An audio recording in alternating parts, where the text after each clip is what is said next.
কাহিনীর শুরুতে পল নামের একজন ফিশারম্যানকে দেখানো হয়, যার কাছে টাকা পয়সা না থাকার জন্য শহরের থেকে অনেক দূরে আর সমুদ্রের পাশে একটা ছোট্ট ঘর বানিয়ে তার স্ত্রীকে নিয়ে থাকতে শুরু করে। যদিও পলের কাছে টাকা পয়সা ছিল না, কিন্তু সে তার স্ত্রীকে নিয়ে অনেক সুখে ছিল, কারণ সে তার স্ত্রীকে খুব ভালোবাসত। পল প্রত্যেক দিন সমুদ্রে মাছ ধরার জন্য যেত, আর এইভাবেই তার দিনগুলো কেটে যাচ্ছিল।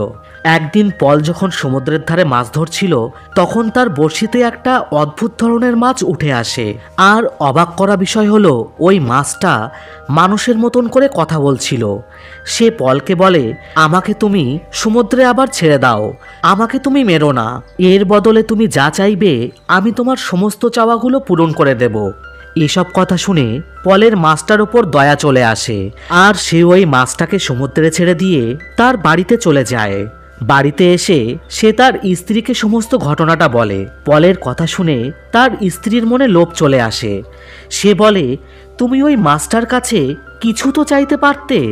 পল বলে, আমার কাছে তো সব কিছুই আছে, আমি আমার আর তোমার জন্য 2 বেলার খাবার ঠিক জোগাড় করতে পারবো।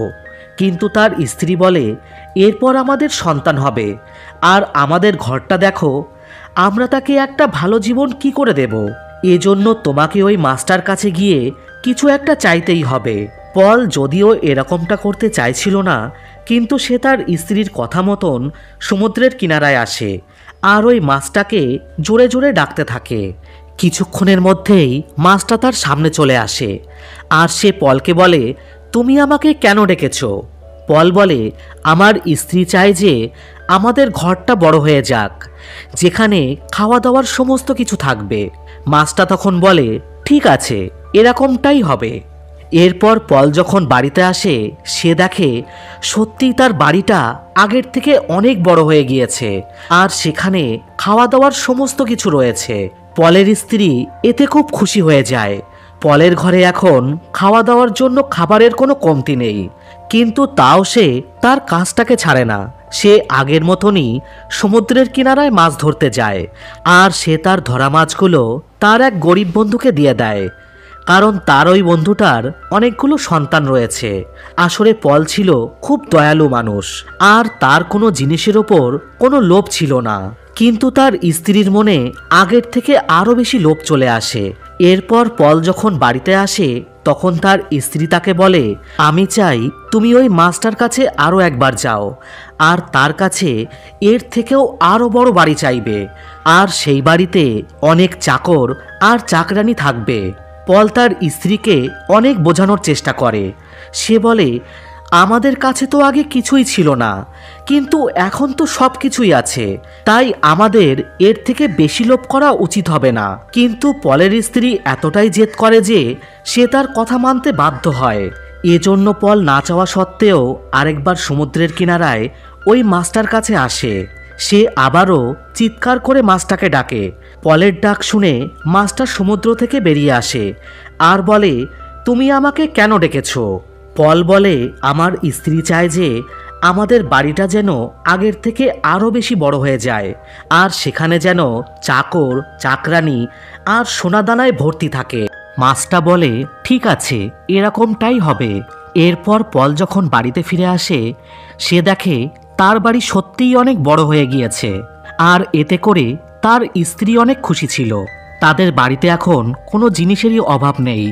কিন্তু পল তখনও মাছ শিকার করতে থাকে, কারণ সে সারাটা জীবন এই কাজটাই করে এসেছে। সে তার সব ধরা মাছ তার গরিব বন্ধুকে দিয়ে দিত। একদিন পলের স্ত্রী বলে, আমি আজ শহরের সবথেকে ধনী ব্যক্তিদের আমাদের বাড়িতে খাওয়ার জন্য ইনভাইট করেছি, আমি চাই ধনী লোকদের সাথে আমাদের বন্ধুত্ব হয়ে উঠুক। এরপর পল যখন সন্ধ্যায় বাড়িতে আসে, তখন সে দেখে তার স্ত্রী তাদের সার্ভেন্টের কাছ থেকে ধনী ব্যক্তিদের আদব কায়দা শিখছে। সে পলকে বলে, তাড়াতাড়ি করে তুমি তোমার পোশাক বদলে এসো, আর তুমিও ধনী লোকদের মতন আচরণ করতে শিখে নাও। পল বলে, আমি সাধারণভাবেই থাকতে ভালোবাসি, তাই এই সব আদব কায়দা আমার না শিখলেও চলবে। এমন সময় তাদের বাড়িতে ধনী কাপড়রা চলে আসে। তাদের সামনে পলের স্ত্রী ধনী লোকদের মতন আচরণ করতে থাকে। ওই ধনী লোকটা পলের স্ত্রীর হাতে চুম্বন করে, কারণ ধনী লোকেরা এইভাবেই আচরণ করে থাকে। কিন্তু পল এমনটা করে না। সে শুধু ওই লোকটার স্ত্রীর হাতে হাত মিলায় আর ওই ধনী লোকটার কাঁধে হাত দিয়ে বলে, কেমন আছো তুমি? পলের এরকম ব্যবহারে পলের স্ত্রী খুবই লজ্জা পায়। এরপর তারা সবাই খাবার টেবিলে এসে বসে, যেখানে ওই ধনী লোকটা বলে, তুমি কি কাজ করো? পল তাকে সত্যি কথাটা বলতেই যাচ্ছিল যে সে একজন ফিশারম্যান, কিন্তু পলের বলার আগেই তার স্ত্রী বলে ওঠে, আমরা সমুদ্রের বন্দরে ব্যবসা করি। কিন্তু ওই ধনী কাপল বুঝে ফেলে যে সে তাদেরকে মিথ্যা কথা বলছে। এজন্য ওই ধনী লোকটার স্ত্রী বলে, তোমার স্বামীর কাপড় থেকে যে গন্ধ বের হচ্ছে এবং তার আচরণ দেখে বোঝা যাচ্ছে যে মাছ শিকার করাই তোমাদের পেশা, আর তোমরা শুধুমাত্র ধনী হওয়ার নাটক করছো। এসব কথা শুনে পলের স্ত্রী প্রচণ্ড রেগে যায়। সে তাদের দুইজনকে তাদের বাড়ি থেকে চলে যেতে বলে। তাদের চলে যাওয়ার পর পলের স্ত্রী বলে, তারা বুঝতে পেরে গিয়েছিল যে আমরা মাছ শিকার করি। পল বলে, এতে সমস্যা কোথায়? আমরা তো আসলেই জেলে। রাতের বেলায় পল খুব তাড়াতাড়ি ঘুমিয়ে পড়ে, কিন্তু তার স্ত্রীর সারা রাত ঘুমই আসে না। সকালবেলা পল ঘুম থেকে ওঠার সাথে সাথেই তার স্ত্রী তাকে বলে, আজ তুমি আরও একবার ওই মাস্টার কাছে যাবে আর তাকে বলবে সে যেন আমাকে এখানকার মহারানী বানিয়ে দেয়। যদিও তাদের বাড়ির আশেপাশে এমনকি অনেক দূর পর্যন্ত কেউই থাকে না। তাছাড়া পলও এমনটা করতে চায় না, কিন্তু তার স্ত্রীর জেদের জন্য সে আবারও যেতে বাধ্য হয়। পল না চাওয়া সত্ত্বেও সমুদ্রের কাছে গিয়ে মাছটাকে ডাকে। মাছটা তখনই বাইরে চলে আসে আর বলে, তুমি আমাকে কেন ডেকেছ? পল বলে, আমার স্ত্রী চায় যে আমাদের বিশাল বড় একটা বাড়ি হোক আর সেখানকার সে মহারানী হতে চায়। মাছটা বলে, ঠিক আছে, এরকমটাই হবে। এরপর সে প্রতিদিনের মতন সমুদ্র থেকে মাছ ধরে তার বন্ধুর বাড়িতে যায়, যাকে সে তার ধরা মাছগুলো সবসময় দিয়ে থাকে। কিন্তু আজ তার বন্ধু পলের কাছ থেকে মাছ নিতে অস্বীকার করে। সে বলে, আমি মানছি তুমি আমার অনেক উপকার করেছো, কিন্তু আমি তোমার কাছ থেকে আর ফ্রিতে মাছ নিতে পারবো না। এরপর পল মাছগুলো নিয়ে তার বাড়িতে ফিরে আসে। তবে সে দেখে তার সামনে বিশাল বড় এক রাজপ্রাসাদ, আর সেখানকার মহারানী তারই স্ত্রী, যার চারিপাশে চাকর, চাকরানী, পাহারাদার সবাই দাঁড়িয়ে রয়েছে। পাহারাদাররা পলকে না চেনায় তারা তাকে ধরে তাদের মহারানী মানে পলের স্ত্রীর কাছে নিয়ে আসে। পলের স্ত্রী এখন পুরোপুরি বদলে গিয়েছে আর সে এখন নিজেকে নিয়ে খুব অহংকার করতে শুরু করে। কিন্তু পল এখনও তার স্ত্রীকে ঠিক আগের মতনই ভালোবাসে। পলের স্ত্রী বলে, আমার মন্ত্রীমহল আমাকে পরামর্শ দিয়েছে যে আমার রাজ্যকে আরও বেশি বড় করতে হবে আর আমি এই পুরো বিশ্বের সম্রাট হতে চাই। এজন্য তুমি ওই মাস্টার কাছে আরও একবার যাও আর তাকে বলো সে যেন আমাকে পুরো পৃথিবীর সম্রাট বানিয়ে দেয়। পল তার স্ত্রীকে বোঝানোর চেষ্টা করে যে তোমাকে তোমার লোভটা সামলাতে হবে। প্রথমে তো আমাদের কাছে কিছুই ছিল না, কিন্তু এখন আমাদের কাছে সব কিছুই রয়েছে। কিন্তু পলের স্ত্রী তার কোনো কথাই শুনতে চায় না আর সে খুব রেগে গিয়ে পলের মাছ ভর্তি বালতিটা লাথি মেরে ফেলে দেয়। পল খুব হতাশ হয়ে যায় আর সে আবারও সমুদ্রের কিনারায় এসে মাছটাকে ডাকতে শুরু করে। পলের ডাক শুনে মাছটা সমুদ্র থেকে বাইরে চলে আসে আর পলকে বলে, এবার তোমার কি চাই? পল বলে, আমার তো কিছুই চাই না, কিন্তু আমার স্ত্রী চায় সে এই বিশ্বের সম্রাট হতে আর তার মহলটা যেন আগের থেকে আরও বড় হয়ে যায়। মাছটি বলে, ঠিক এরকমটাই হবে। এদিকে সত্যিকারেই এরকমটাই হয়ে যায়। পলের স্ত্রী এখন পুরো পৃথিবীর সবথেকে ধনী সম্রাট আর তার চারিপাশে তার হুকুম পালন করার জন্য তার সেনাপ্রধানরা দাঁড়িয়ে রয়েছে। পলের স্ত্রী তাদেরকে বলে, আমি এখন এই পৃথিবীতে সবথেকে শক্তিশালী। সেখানে একজন প্রিস্ট বসেছিল। সে বলেন, এই পৃথিবীতে সবথেকে বেশি শক্তিশালী হলেন আমাদের ধর্মগুরু, কারণ তার কথা বড় বড় রাজারাও মেনে চলেন। এ কথা শুনে সে খুব রেগে ওঠে আর সে পলকে জোরে জোরে ডাকতে শুরু করে। কিন্তু পল তো তখনও বাড়িতেই আসেনি। আসলে সে সমুদ্রের কিনারায় ঘুমিয়ে পড়েছিল। এজন্য পলের স্ত্রী সৈন্যদের পাঠায় আর সৈন্যরা পলকে ধরে তাদের মহারানীর সামনে নিয়ে আসে।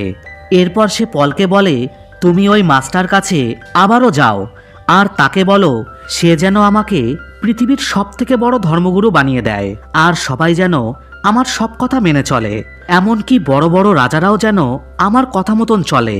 পল তাকে বোঝানোর চেষ্টা করে যে এখন তো তোমার কাছে সবকিছুই রয়েছে, তাহলে কেন তুমি আবারও লোভ করছো? কিন্তু সে পলের কোনো কথাই শুনতে চায় না। সে বলে, আমি এই পৃথিবীর সবথেকে বড় সম্রাট, তাই তোমাকে আমার আদেশ পালন করতেই হবে। এরপর পল আবারও সমুদ্রের কিনারায় এসে মাছটাকে তার কাছে আসার জন্য ডাকতে থাকে। আর মাছটাকে সে বলে, আমার স্ত্রী চায় যে সে এই পৃথিবীর সবথেকে বড় ধর্মগুরু হতে, আর তার যে রাজপ্রাসাদটা রয়েছে সেটা যেন পৃথিবীর সবথেকে বড় চার্চ হয়ে যায়। মাছটা বলে, ঠিক আছে, এরকমটাই হবে। এরপর পল বাড়িতে এসে দেখে সেখানে সত্যিই একটা বিশাল বড় চার্চ তৈরি হয়ে গিয়েছে। পল চার্চের ভিতরে এসে দেখে সেখানে অনেক ভক্তরা বসে রয়েছে। পলও তাদের পাশে গিয়ে বসে পড়ে। কিছুক্ষণের মধ্যেই পলের স্ত্রীও সেখানে চলে আসে, আর সে এখন পুরো পৃথিবীর সবথেকে বড় ধর্মগুরু। তাকে সেখানে সবাই খুব সম্মান করতে থাকে। এছাড়া সেখানকার ভক্তরা তার কাছে তাদের চাওয়াগুলো বলছিল। ঠিক তখনই পল এগিয়ে এসে বলে, গড কি আমাদের সব ইচ্ছাগুলো পূরণ করবে? পলের স্ত্রী পলকে দেখে চমকে ওঠে আর বলে, আমি গডের কাছে প্রার্থনা করব তোমার ইচ্ছাগুলো যেন তাড়াতাড়ি পূর্ণ হয়। পল বলে, তুমি গডের কাছে প্রার্থনা করার পর তারপর আমার ইচ্ছা পূর্ণ হবে, তাহলে আমি তো সরাসরি গডের কাছে নিজেই প্রার্থনা করতে পারি। এ কথা শুনে সে খুবই চিন্তায় পড়ে যায়। এরপর রাতের বেলায় পল যখন তার স্ত্রীর কাছে আসে তখন সে খুব চিন্তায় থাকে। সে তার স্ত্রীর কাছে যেতে চায়, কিন্তু পলের স্ত্রী বলে, তুমি আমার থেকে দূরে থাকো, কারণ আমি এই পৃথিবীর সবথেকে বড় ধর্মগুরু, তাই তোমাকে কিছু নিয়মকানুন মেনে চলতে হবে। পরের দিন সকালে যখন সে ঘুম থেকে ওঠে তখন সে আকাশে সূর্য উঠতে দেখে। এরপর সে পলের কাছে এসে বলে, আমি চাই তুমি আবারও একবার ওই মাস্টার কাছে যাও আর তাকে বলো সূর্য, চাঁদ, নক্ষত্র, এমনকি পৃথিবীর সমস্ত জিনিসের ওপর আমি যেন কন্ট্রোল করতে পারি। আমি চাই গডের মতন শক্তিশালী হতে, যাতে করে আমার ভক্তদের মনের ইচ্ছা আমি নিজেই সরাসরি পূরণ করতে পারবো। পল তাকে বারবার বোঝানোর চেষ্টা করে, কিন্তু সে তার কোনো কথাই শুনতে চায় না। পল বাধ্য হয়ে আবারও একবার সমুদ্রের কাছে এসে মাছটাকে তার কাছে ডাকে। মাছটি সমুদ্র থেকে বাইরে চলে আসে আর বলে, এবার তোমার স্ত্রীর কি চাই? পল বলে, সে গডের সমান হতে চায়, যাতে করে সে এই পুরো পৃথিবীকে কন্ট্রোল করতে পারবে। মাছ বলে, এটা কখনো সম্ভব নয়, তোমার স্ত্রী লোভের সমস্ত সীমা পার করে ফেলেছে, এজন্য তুমি সেই অবস্থায় চলে যাবে যেরকমটা তুমি প্রথমে ছিলে। এ কথা বলে মাছটা তাকে চিরদিনের জন্য বিদায় জানিয়ে সমুদ্রে ফিরে চলে যায়। এরপর পল যখন বাড়িতে ফিরে আসে সে দেখে তাদের বাড়িটা ঠিক আগের মতন ছোট হয়ে গিয়েছে, যেখানে তার স্ত্রী তার আসার জন্য অপেক্ষা করছিল। সে পলকে বলে, তুমি আমাকে ক্ষমা করে দাও। পল আগের মতন হয়ে যাওয়ায় খুবই খুশি হয়ে যায়। পল আর তার স্ত্রী ঠিক আগের মতনই তাদের জীবনযাপন করতে শুরু করে, যেখানে তাদের কাছে টাকা পয়সা বেশি ছিল না, কিন্তু তাদের কাছে একে অপরের জন্য অনেক ভালোবাসা ছিল। আর ভালোবাসাই জীবনে সব খুশি এনে দেয়। এই ছোট্ট কাহিনী আমাদের শিক্ষা দেয় যে আমাদের যার কাছে যতটুকু আছে ততটুকু নিয়েই খুশি থাকা উচিত, কারণ মানুষ যতই সম্পদ পাক না কেন তার লোভ চাহিদা কখনোই শেষ হয় না। সে আরও বেশি পাওয়ার চেষ্টা করে, আর এরকম করার জন্য তার জীবন থেকে খুশি আনন্দ অনেক দূরে চলে যায়।